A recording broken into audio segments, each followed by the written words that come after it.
Hey everyone, Ivy League Gaming here, and today we're playing Watcher of Realms. For today's video, we're going to do a guide on Kineza. Let's take a look.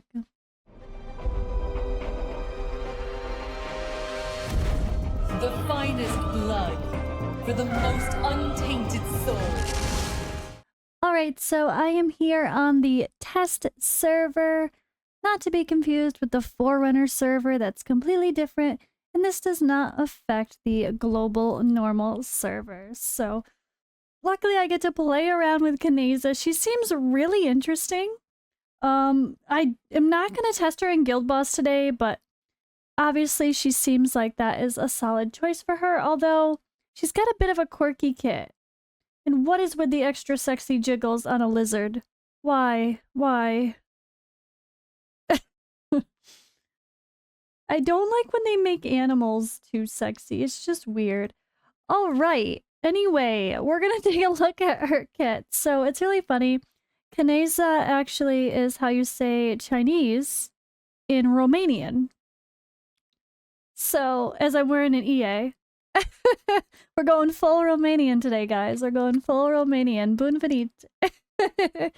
So, I'm here with Kineza, and well, I think she sounds really interesting. But she's the kind of character I'm not quite sure yet where she excels the most. I feel like Arena could be a quirky place for her.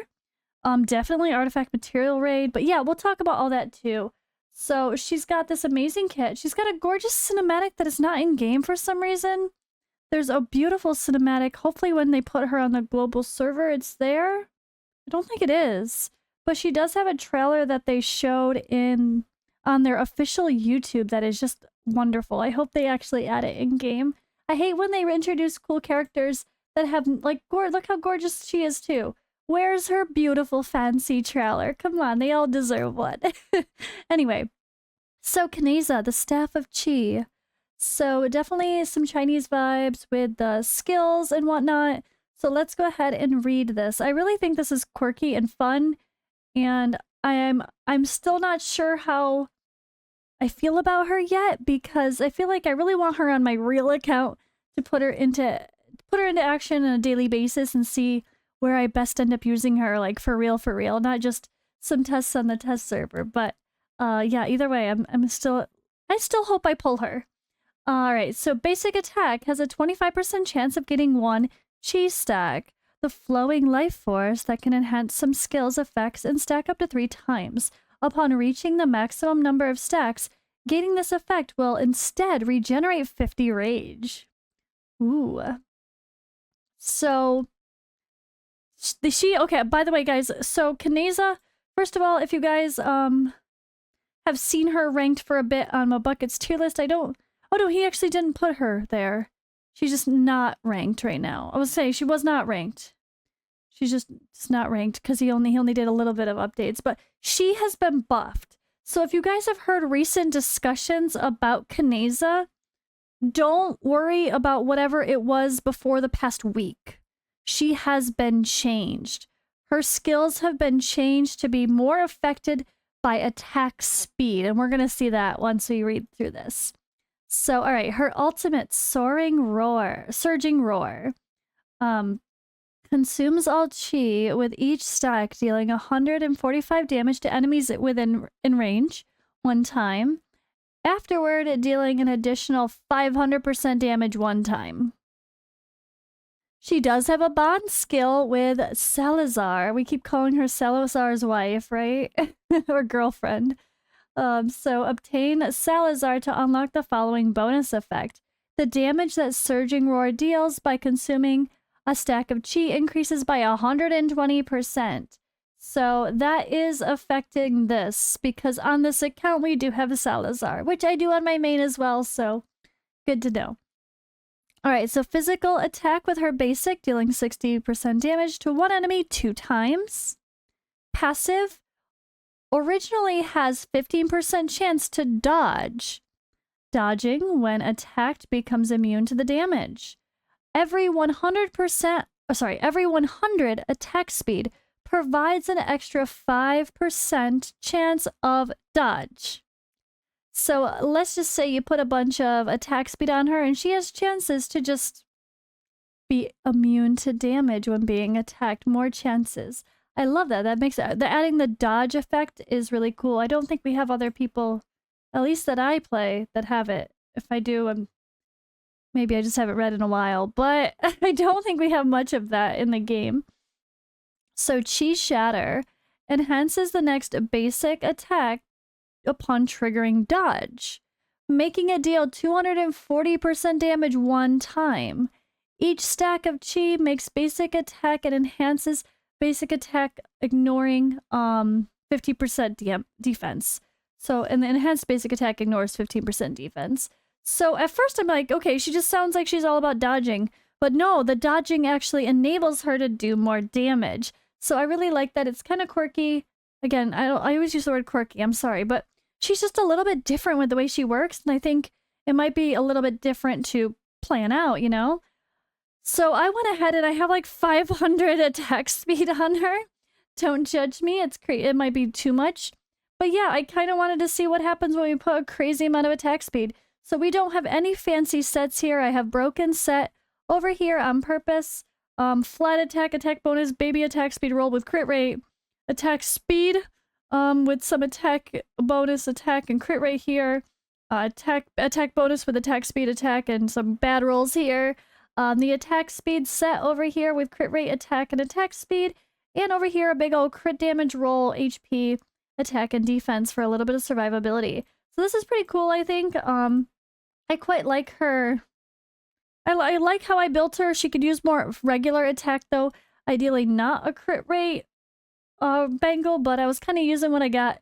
Still got lots of gear to sort and constantly working on sorting, cleansing, and re-rolling up more gear. So that's what we have there. I do have her fully skilled, as I noted here. And for the artifact, I went ahead and put Soul Drainer on her. I thought this would be fun because she's all about, like if I want to use her in something like artifact material raid, being able to block an extra unit that's about to come through to go to that Salazar might be really valuable. So increases block by 1. Additionally, the wearer restores HP equal to 7% of max HP each time they deal damage to one target, stacking up to 3 targets. So I don't have a ton of HP on her or anything. I didn't want to put kind of the typical. I wanted to see if this can actually help us in artifact material raid, but this artifact would be really good on someone tanky like Abomination, you know, that could really use this, but it's not the perfect artifact. You'd probably want to go, I mean, if you're going to put her in Guild Boss with Salazar, you're going to go Scarlet, more than likely. There's some other interesting ones as well, like Flawless Blade, and Crystal of Vileness is pretty cool here. Damages a chance of summoning one Shadow Guard with 80% of the hero's attributes to attack enemies. Love Crystal of Vileness, but I didn't want to put something too OP here that's going to really affect the run besides just her and her skills. So I kind of went with this increase of a block. I kind of like that. So let's talk about where she's going to be good. Now, I think Void Rift, she's actually good as my account suggests normal because it's not a real account. I don't do Void Rift on the test server. But I think, and I don't have many characters built, hence the low suggestion. But I think that's going to be an interesting place for her. Like a lot of places where you would use a tank, a defender, or someone to just stall the enemies. As a fighter, she's going to be great because she does have some extra survivability built into her kit with this whole dodging factor. Like the fact that she can dodge fairly often and then do more damage because of it, I think actually makes her pretty viable for Void Rift. Arena, I'm certainly wanting to try her, but I can't really do that here. This is going to be something I have to revisit in the future, but I could see using her, I guess, single target DPS, maybe, depending on how you build her. Sustained DPS, that might be a good choice, honestly, because she can hang, right? She could hang. Maybe give her something with some lifesteal. Where's my lifesteal set? Oh wait, there's artifacts for that. Sort of. But yeah, I really like her kit. Oh, we didn't even look at her awakenings. So before I continue talking about where she's good, let's go back to her awakenings. So each stack of Chi restores 3% of HP per second. There you go. There's the survivability. There's some extra. Yeah, awaken 1. That's awesome. Extra survivability. A self-heal. That's amazing. We definitely want that. Alright. Awaken 2 adds extra crit damage. Awaken 3, Surging Roar deals 100% increased damage to the final strike and inflicts a stun. Gotta love some crowd control. And then Rage Regen +2 and Awaken 5. For every stack of chi consumed, increases attack speed by 100 after casting Surging Roar. Lasts for 10 seconds. So I do love her awakenings. They sound great, especially just a quick Awaken 1. I wouldn't be mad if I pulled 2 copies. I think she sounds really fun, honestly. But okay, let's go. Let's continue. Let's continue checking her out. So in the raids, I think obviously any of these characters can work for promotion raids if you put them in the right places. She'll be just fine in the melee one. Guild Boss is where we would hope she would shine. I have seen some others do testing, and she does do okay. She's not like the top tier damage by any means, but maybe it just takes the right synergy as well, and you really need to put some high attack speed on her. So having someone else in the team that buffs attack speed, having I guess wait, what's her, hold on. Yeah, I would say she is Nightmare Faction. Let me just double check. So she's gonna benefit from the extra attack speed here, which you're definitely gonna want to do. Like even if you have to cheese it to where you place the 4 units and then take some of them out, you absolutely want that 35% extra attack speed if you're gonna use her in the battle. That's really going to be needed for her to excel in Guild Boss. But we're not going to do a Guild Boss run today, but I kind of think that's meant to be her forte. Although she doesn't, I mean, does she really need to dodge that much? Not if you have a good healer, and if she's Awakened 1, she self-heals, so I don't know that that's as part of the kit that really is necessary for Guild Boss, but then every time she dodges, she increases her attack and damage potential, so it's really cool. Artifact Material Raid is what I'm going to go into to do one test at least. Don't really need her for the resource raids, gear raids.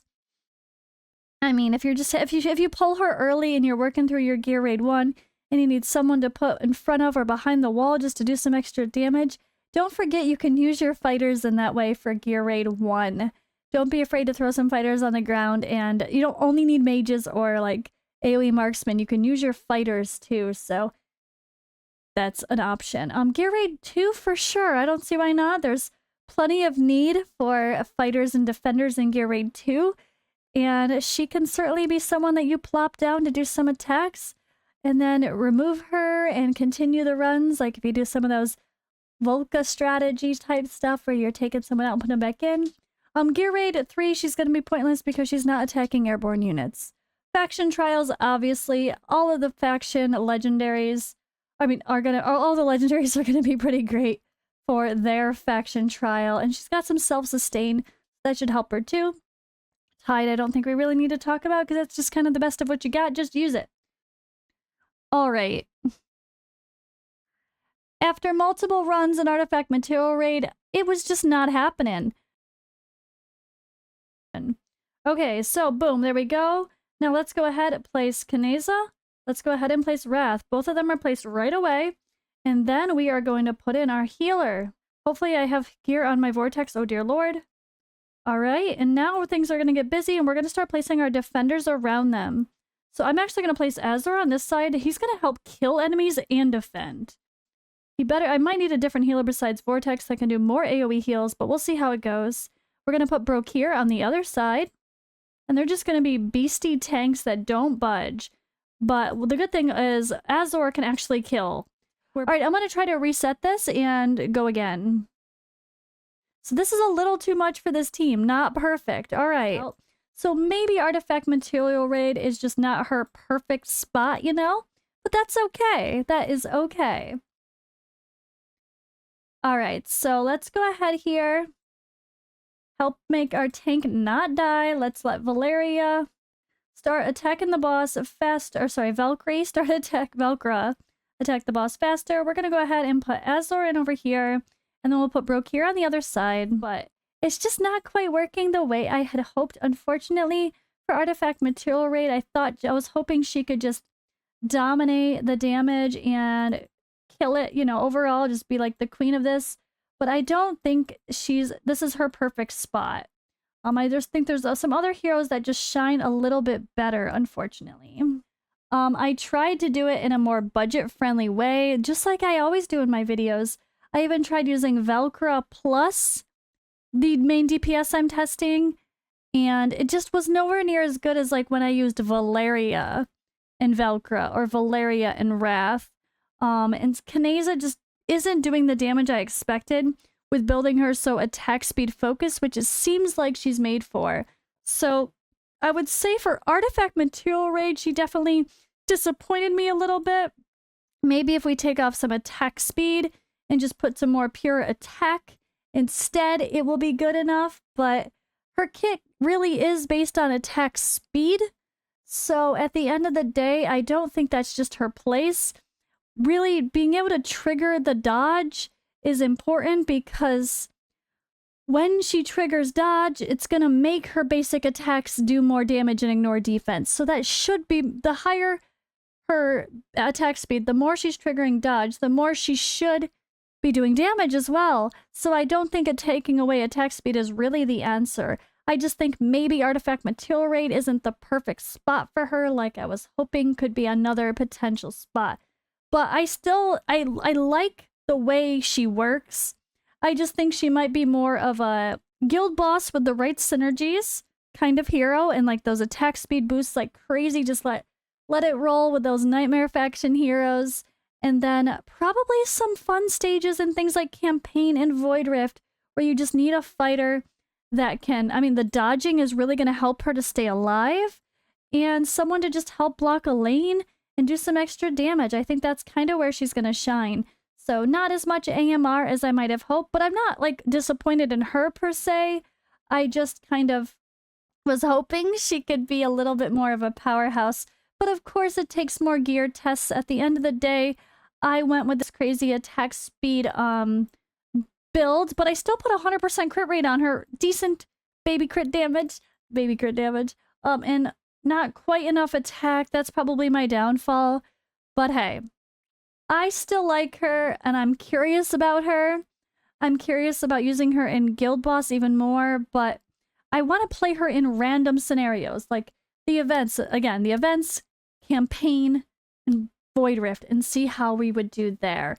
I think that might be a little bit better for her, but I think she's really unique, and with the right synergies, you can actually do pretty well. It's going to take some play to kind of get a feel for her compared to the others. I don't think she's as obvious, like, okay, Kriya is a AoE mage that does damage and does better when she kills enemies, where she's just a little bit more situational. Doesn't mean she's bad, I just don't think she's going to excel in as many areas or be as versatile as someone like an Arrogance, right? But alright guys, hope this was helpful. I'm not in love with Kineza, but that's just the truth, unfortunately. She's okay. She seems interesting, and I'm curious about her, but I'm not in love with her just yet. But hey, maybe if I pull her, maybe get that Awakening one for some extra survivability, maybe she will excel in those areas I want to try her in, like Void Rift and high levels of campaign. And of course, Guild Boss, why not, right? Alright guys, thanks for watching, and I'll see you in the next video.